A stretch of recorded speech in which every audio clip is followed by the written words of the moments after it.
लग्नाचे दागिने म्हणजे श्रीमंत पेशवाई दागिने, नाशिकचे सुप्रसिद्ध सराफ मयूर अलंकार सराफ।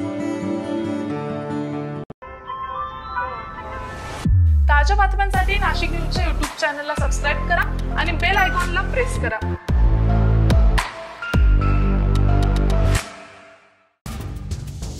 नाशिक जिल्ह्यातील कोरोना रुग्णांची संख्या नियंत्रणात असताना येवला येथील एका कोरोना पॉझिटिव्ह रुग्णाचा मृत्यू झाल्याची नोंद झाल्याने जिल्हा आरोग्य यंत्रणा अधिक सतर्क झालेली आहे।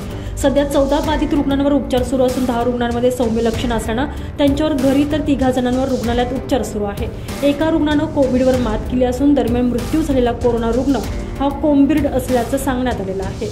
गेल्या 17 डिसेंबर रोजी येवल्यातील या 37 वर्षीय रुग्णाचा शहरातील एका खासगी रुग्णालयात मृत्यू झालेला होता।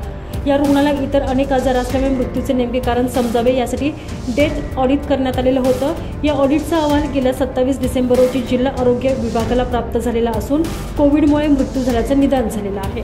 तर सध्या 10 रुग्ण हे घरीच विलगीकरण उपचार घेत आहेत, तर 3 जण रुग्णालयात उपचार घेत आहेत। त्यातील एक नाशिक महापालिका हद्दीतील असून 2 जण ग्रामीण भागातील खासगी रुग्णालयात उपचार घेत आहेत। नाशिक मनपा हद्दीत 5, मालेगाव मनपा 1 आणि ग्रामीण भागात 8 असे एकूण 14 रुग्ण सध्या नाशिक जिल्ह्यात पॉझिटिव्ह असून त्यांच्यावर उपचार सुरू आहेत।